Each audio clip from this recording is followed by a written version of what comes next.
Hi guys, welcome back to my channel. Today's video is going to be my March reading wrap-up. So these are all the books that I read in March and my general thoughts on them, whether I enjoyed them, whether I'd recommend them. This time we have some books that are completely new to me, a new series. We also have a lot of continuations of series and whether or not they held up to the same standards I was hoping they would.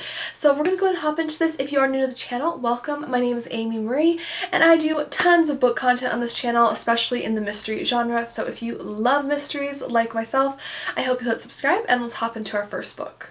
So our first book is part of the Molly Murphy series by Rhys Bowen, and this is called For the Love of Mike. It is book 3 in the series. I did read this series out of order, however it is one of my all-time favorite historical fiction series, and this one was no exception. I absolutely adored the book. Molly is an Irish immigrant to New York in like the early 1900s, and she's very spunky, feisty. She ends up actually getting into a detective agency and everything, and this book follows her as she's on her own as a detective, and she's actually hired to go undercover at a garment factory because there was a lot of mistreatment and like poor labor laws and stuff at the time, so they were trying to figure out what was happening, if people were being mistreated, and if people were stealing designs from different companies. So she's hired to go undercover for that, and she's also looking for one of the specialties within her detective agency is looking for missing family members, because a lot of times, in the early 1900s, it's not like you could call someone up really easily. So if someone immigrated to America or fled from their family to America,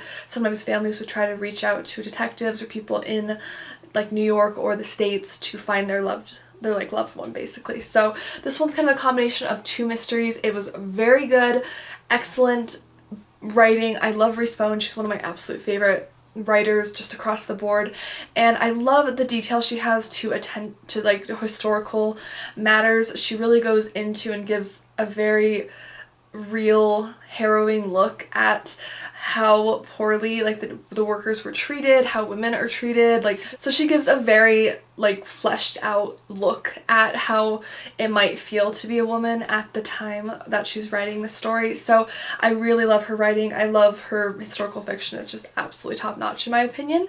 So I would definitely recommend this. This was like a 5-star read for me, definitely. Our next book that I read is called Fudge and Jury. This is book 5 in the Bakeshop mystery series by Ellie. If you've been watching my reading wrap-ups, I'll link a playlist up above if you want to see other mystery book reviews from previous months. You'll know this is one of my current favorite series. I started it in December and I've been devouring it. I actually had to I have not put the next book in the series on hold because I think I read 2 this month and I was like, okay, you need to take a break, read some other series, which should just emphasize how much I absolutely love this book. So this particular one, it follows Jules, our main character. They are based out of Ashland, Oregon, which is this beautiful, just such a gorgeous atmospheric place. Ellie Alexander has the best settings and descriptions in her writing. I love it. And Jules is basically, I don't know exactly how old she is. I want to say maybe very young 30s, somewhere around there, and she's back home in Ashland, Oregon with her mom, and who owns the shop Tort, which is a bake shop, as you might guess from the name, Bakeshop Mysteries, and she's just a great pastry chef and all that. And so there is a chocolate festival going on in town, and of course her and her mother want to enter this for Tort, and she creates all these delicious chocolate desserts, including a 4-layer decadent chocolate cake, which you have to have chocolate while you read this. It's just a requirement in my opinion. However, unfortunately, one of the judges ends up dying on the spot after eating her cake, which of course doesn't look so good for her or her business, and it's just a mess. So the mystery quickly follows suit, and it's another delightful Bakeshop mystery read. It's 5 stars for me. I really love the series. It's just excellent. I don't know what else to say about it. The characters are just so fleshed out. I love every employee within the shop in Tort has such a great, distinct personality. I can picture them all very easily. They all have their own unique relationships and problems, and they're just great characters. The setting's great. I've never really been disappointed with a mystery from this series. I think they're all really good, and then of course I love a baking cozy mystery, so definitely check this out. It was a great read for me. So a not so great read for me. I'm going to be posting a video in the future on 3 different books I read that were recommended to me through Book Talk, the book TikTok section of TikTok, and this was one of them, and unfortunately it it was a no-go for me. It was a DNF. I did not finish it. I gave it 2 stars because I don't think it was, I just, like, there were definitely good things about this. It's called Killer Content by Olivia Blacke, and I was so excited because the second book in the series is all about an escape room, and I personally love doing escape rooms, so I was excited for that, but I'm not going to be reading it because the first book just didn't work out for me. But essentially, Killer Content is about a character named Odessa. She is moved to New York, so she's like a transplant, and she's house-sitting her aunt's place there while her aunt is out of town, and so she's working at like a cafe, and she meets this her co-worker who's a YouTuber, and the gal ends up unfortunately dying, and she is just determined that this lady has died and has been murdered, even though there is just no reason to it. And it kind of got annoying because literally everyone else was like, there's no, I mean, it's like one thing to be persistent, but it's another thing to be so persistent to like a point of obsession where, I mean, there was nothing. Like, she had so many times where she would look into something and it would just show it was an accident, and it was awful. Like, I made it through a little over halfway. It also felt to me, the writing felt forced in a lot of places. Like, it had a lot of forced, like, wokeness, if you will. Like, it just felt like it was trying so hard to, like, be trendy, and it got on my nerves. It did. Like, it just did not feel natural at all. I also didn't really connect with the characters really in the book. Like, I just didn't really care about them that much, even though I got halfway through the book. There was also like a lot of random scenes that just seemed to be really out of place and like overly long, that didn't contribute to the plot. They didn't develop the characters, they just were there. And I think some of them were meant to be funny, but I didn't find them like super interesting or amusing or anything. Like, they just were kind of a pain to read through. So I ended up DNFing it. I will have more details in that video, so stay tuned for that, but it wasn't for me. I gave it like 2 stars on Goodreads, which was probably a little generous, but I did DNF it. It was not that enjoyable for me, unfortunately. So, yeah. A book that I did really enjoy was Death by Dumpling by Vivien Chien. I believe it's Chien because there's an I in front of it, so Vivien Chien. And this was really good. So this was actually on my 2022 reading list because it's a book series I've had on my TBR for a while, and I just knew, I was like, I really want to read this. I've heard great things about the series, and I'm really excited. It was really good. So this is the first in the Noodle Shop mystery series. I love the cover, absolutely adorable. As you can tell, it's a foodie cozy mystery. So our main character's name is Lana Lee, and she recently has quit her job in a big, like, explosive way, and so to make ends meet, she's working at her family's noodle shop restaurant to just make ends meet and stuff, and she's not like especially happy with the situation, but grateful for the work nonetheless. Her family's noodle shop is in a place called Asia Village, which is like a place with a large amount of different like Asian cuisine, Asian like grocers, like just different businesses, different Asian businesses basically. And the descriptions of Asia Village and the different cuisine and everything, it was so lovely. I absolutely loved it. I loved the characters, the employees in the noodle shop. It was super interesting to me. Her and her relationship with her mother and father were cool and interesting to me. I liked her roommate Megan a lot. She was really like spicy, had a lot of fun, extrovertedness to her, which I'm definitely not an extrovert, but I do kind of appreciate living vicariously through those who are more extroverted, and I just really enjoyed it. It was a really good character-driven mystery.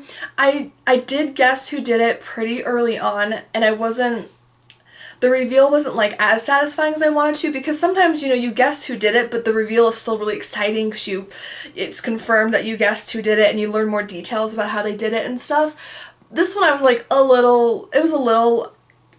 it wasn't as exciting as I wanted it to be, but I still gave this like a solid, I think, 3.5 out of 5 stars, and I do plan on reading the second one in the series, so definitely like a good first book in a cozy. I did enjoy it. I loved the characters, so I'm really excited to read the next one. So this was definitely a good one for this month. Oh, speaking of Ellie Alexander, the other one I read was called A Crime of Passion Fruit. This is book 6 in the Bakeshop mysteries, and like the other one, I gave this like a solid 4 or 5 stars on Goodreads. It was really good. I liked the setting because they actually had Jules go with her mother and the professor, who is the man that her mother is dating. They had them go on a cruise ship, so it was like a fun setting change, and I love the idea of like a closed murder. Those are my favorites, so having like a cruise ship setting. Of course, someone on board had to be the murderer because, you know, you're not gonna like scuba dive halfway across the ocean to get on the boat to murder someone and then scuba dive back off.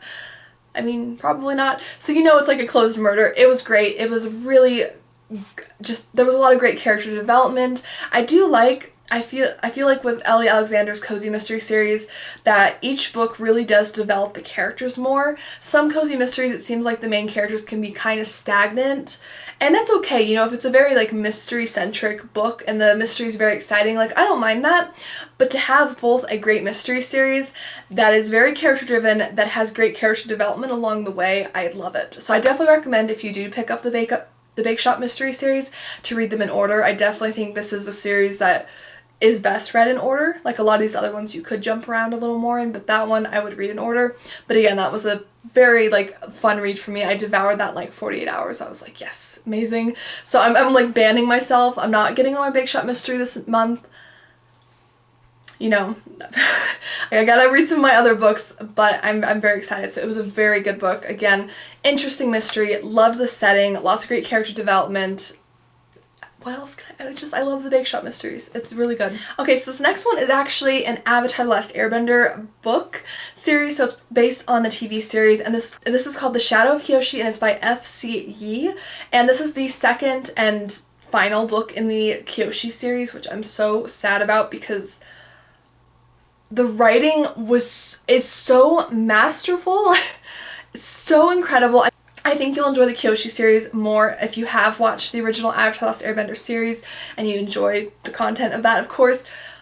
But it was incredible. The writing for this, like, it's so creative. Everyone was so well fleshed out. The characters, the relationships, like, I had tears in my eyes at certain points. I was stunned at other points. Like, I had strong emotional reactions consistently throughout this book. I was just, like, my heart was, like, racing as I was reading this. It was so fantastical and action-packed but character-driven. It was one of the greatest. I think it would classify as like a fantasy series, I would say, like a fantasy adventure series, something like that. I don't read a lot of books in that genre, but I think it would be like kind of a fantasy series. It was so amazing. It was amazing. Like, if you have any inclination to read the Kyoshi series, if you like Avatar, read it. Like, I mean, just please read it. It is so incredible. Book 1 was a 5-star read for me. Shadow of Kyoshi book 2 and the final one in the series, unfortunately, is another 5-star read for me. When I finished it, I was sad because it was over, and I knew that was it. The series was like, that was it for the series, and I was genuinely upset that the series was over.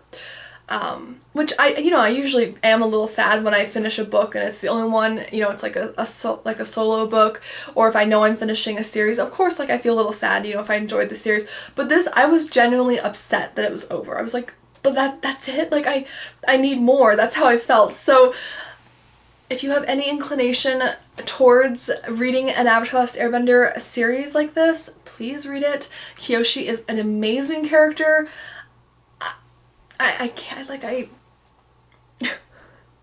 I don't want to give any spoilers. I just cannot stress how beautiful the world building in this is, how many questions it answers about the Avatar: The Last Airbender series, because Kyoshi is, I think she's 2 avatars before Avatar Aang in the Avatar: The Last Airbender series.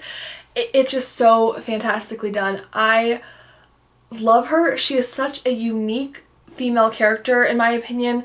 Just a unique character in general, really. She's so incredibly complex. Like, there's so many layers of personality. There's so much going on, but it's so well done. I could talk about this over and over, but if you have any inclination, I usually talk about mysteries, but I did want to throw this in there. If you have any inclination towards this series, read it. You will not regret it. It is absolutely stellar. The writing, the world building, the storyline, everything.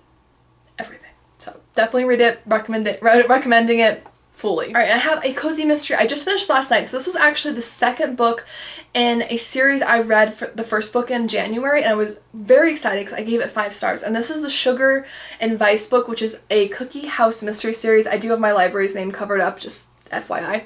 And it's by Calder. So this is the second book in the series. I waited almost 2 full months to get this because I had a hold at the library, and I was very excited to get this. I will say though, I was a little disappointed.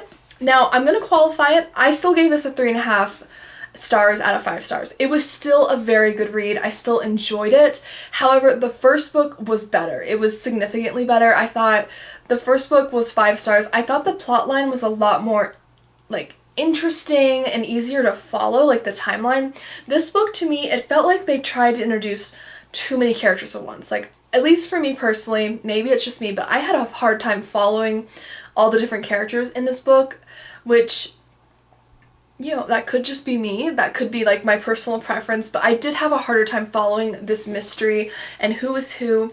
I thought the reveal was good. I thought it was an interesting mystery, but I just had a hard time following it, and it kind of felt like choppy. I also noticed, I can't remember this happening in the first book, but the chapters in this were extremely short. Like chapter 11, for example, is on page 4. It's 43 to 48, so it's less than 5 full pages because the last page is like half a page. So it's like 4.5 pages a chapter, and they'd have lots of like chunky little chapters like that where they'd jump around, and I found it kind of like it didn't flow as well as I liked. I remember the first book flowing better.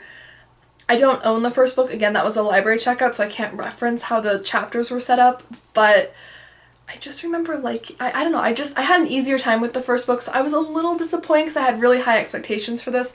However, I still plan to read the third book in this series. I already have it on hold at my library, so I'm hoping maybe this was just, you know, a little less my cup of tea, and the series is overall still good, because I really, really loved the first book. I was really impressed because sometimes cozy mysteries, the first book can be a little overly cliche, especially, and that book nailed it out of the park for me. It was a 5 stars. It was amazing.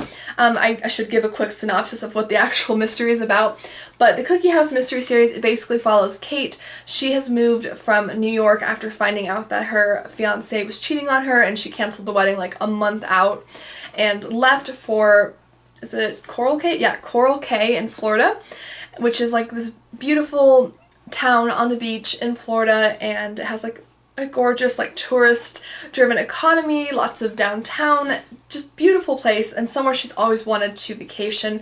So when she found herself needing to uproot, she just decided to move out there. And so she ends up working for Sam at his place called the Cookie House, and she, you know, does like baked goods. So again, another baking cozy. I love my baking cozies. This one here has an interesting, you know, thing thrown in with it because her former fiance ends up showing up, causing a lot of havoc. There's lots of interesting things. The general premise of this particular mystery is that her friend Maxie, who owns the floral shop next door to the Cookie House, ends up finding a dead body in her, like a buried body in her backyard, which obviously that's a problem. And there's a lot of there's a pirate festival going on, and they actually believe that the body might be from a pirate and everything. So it's a very interesting concept. The middle of the book really was hard to follow for me. It felt like timeline-wise, I was a little confused where I was at. There seemed to be too many characters coming and going. I was having a hard time with that personally. But the beginning and the end of it were very good, so it's still a solid 3.5 stars for me. Like, I enjoyed it. I don't regret reading it. I'm excited to read the third book, but it was a little bit messier for me than the first book. So I'd still recommend it. Like, if you enjoyed the first book or you're interested in it, I would still say read it, but, you know, let me know if you do read it, if you had the same issue with like too many characters being introduced. Maybe it's just me, but this book was just a little messy for my taste. Okay, so we have a couple more books. This is actually a really great nonfiction I read this month. It's called At Your Best by Carey, Nieuwhof, and it's how to get time, energy, and priorities working in your favor. This is a really interesting book. If you are constantly feeling overwhelmed, exhausted, burnt out, overly busy, this book really breaks down how to structure your day better, whether you have more flexibility because you are able to work for yourself, work from home, or even if you do work like a very structured job, this will still give you really helpful advice for how to work to your strengths, how to work more effectively, and just how to relax and enjoy life more. It's a really good book about like work-life balance and how to maximize your productivity during the best times of day. Yeah, I like this line on the back. It says, after a season of burnout almost took him out, he discovered how to get time, energy, and priorities working in his favor. This approach freed up more than 1,000 productive hours a year for him and can do the same for you. I did find some interesting stuff. I do read a lot of productivity books, so I feel like some of the stuff I was already doing, but it was still a very helpful read. I really do enjoy it.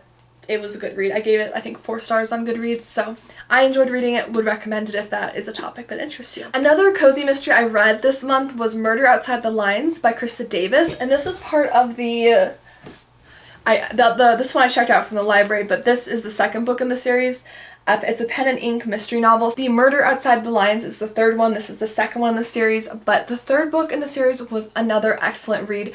I did run into the same issue as the Cookie House mystery, where it just felt like a few too many characters and like subplots were going on, where it just felt a little overwhelming. Maybe I was just a little overwhelmed this month when I was reading them. I'm not really sure, but both of those books I thought just a little too busy and too many characters for my taste. What I really, though, appreciate about this book versus the Cookie House mystery is that she has a list of characters, actually.